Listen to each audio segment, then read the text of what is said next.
Makin banyak masalah, makin dekat sama Allah. Enggak apa-apa kalau kita ngerasa, saya mah enggak pede dekat sama Allah. Kenapa? Saya banyak dosa. Kalau gitu dekat sama Allah sebagai pendosa. Gimana dekat sama Allah sebagai pendosa? Tadi, Rabbi zalamtu nafsi faghfirli. Ya Rabbi, saya menzalimi diri saya sendiri, maka ampunkanlah dosa saya. Deketin Allah dengan minta ampun.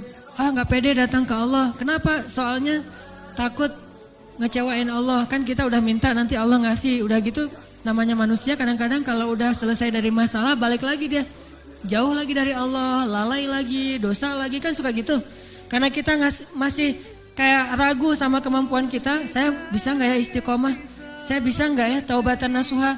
Daripada nanti saya udah minta sama Allah. Allah tahu banget kalau saya itu masih labil, kan gak enak. Udah gak apa-apa. Kita berbuat dosa, datang lagi sama Allah. Dosa lagi, datang lagi sama Allah. Kapan sih Allah pernah putus asa mengampuni dosa hambanya? Yang ada itu adalah hambanya putus asa minta ampun kepada Allah. Allah mah gak pernah putus asa. Gak ada kalimat satupun di Al-Quran dan hadis Allah bilang gini, saya gak akan ngampunin dosa kamu lagi. Kenapa? Udah 3 kali saya ampunin kamu ulangi. Gak pernah Allah ngomong kayak gitu. Baik di Al-Quran gak pernah, di hadis gak ada. Baik hadis Nabi gak ada, hadis Qudsi juga gak ada.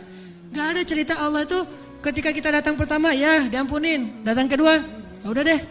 Datang ketiga, ini terakhir ya. Allah gak pernah ngomong gitu kan. Pas yang keempat, tidak ada maaf bagimu. Gak ada Allah ngomong kayak gitu. Selalu, wahai hambaku, Qul ya ibadiyalladzina asrafu ala anfusihim. Katakan kepada hambaku yang sudah banyak dosa dan menzalimi diri sendiri. Qul ya ibadiyalladzina asrafu ala anfusihim. Allah tuh baik banget loh sama kita. Allah tahu kita banyak dosa, tapi Allah masih manggil kita tuh ibadi, hambaku gitu coba. Itu panggilan lembut loh dari Allah. Allah kalau kasar panggil nama, ya Hanan, itu kasar tuh. Tapi ya ayah abdi itu lembut. Sama kayak Aisyah kalau marah sama Rasulullah manggilnya Muhammad. Aisyah, nih kata Aisyah sendiri, Aisyah radhiyallahu anha. Jadi kalau Aisyah manggil Rasulullah, ya Rasulullah, itu lagi enak tuh perasaannya, lagi moodnya lagi enak. Tapi kalau ya Muhammad, itu lagi marah. Tapi Rasul dipanggil Muhammad biasa-biasa aja ya. Kita mah kalau dipanggil nama, wah istri celaka nih, durhaka segala macam, keluar dalil. Nabi aja yang punya dalil gak pernah ngeluarin, kita yang gak punya dalil suka ngeluarin, kan aneh tuh. Hadis itu ucapan siapa? Ucapan Nabi kan? Ucapan saya apa ucapan Nabi? Lalu kenapa saya lebih sering mengeluarkan hadis itu daripada Nabi? Kan aneh tuh. Nabi aja yang ucapan beliau sendiri, hadis beliau sendiri, gak pernah ngeluarin hadis-hadis tentang istri harus kayak gini untuk ngedidik istrinya supaya istrinya tunduk. Enggak.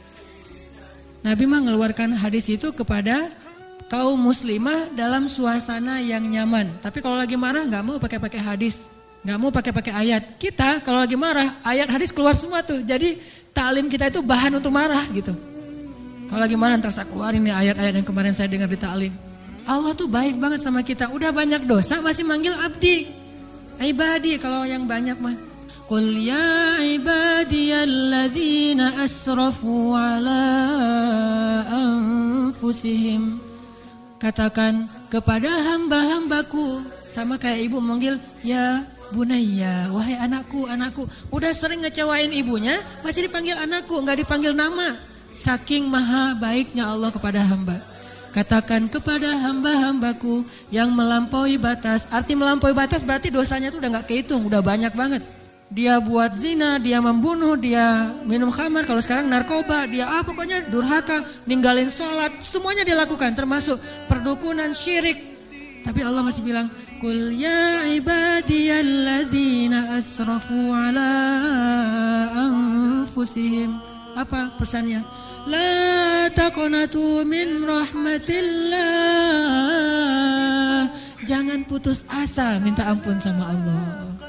Coba, gak pernah Allah putus asa ngampunin kita. Yang ada kita putus asa minta ampun sama Allah. La taqnatu min rahmatillah. Jangan putus asa minta ampun sama Allah. Innallaha yaghfirudz dzunuba jami'a. Allah mengampuni dosa semuanya. Semua dosa diampuni. Tapi Allah pernah syirik. Innallaha yaghfirudz dzunuba jami'a. Saya pernah berzina ya Allah, yaghfiruz dzunuba jami'a. Saya pernah durhaka sama orang tua ya Allah, yaghfiruz dzunuba jami'a. Saya pernah minum khamar, saya pengedar narkoba ya Allah, yaghfiruz dzunuba jami'a. Saya pernah mencuri hak orang lain ya Allah, yaghfiruz dzunuba jami'a. Semuanya diampuni.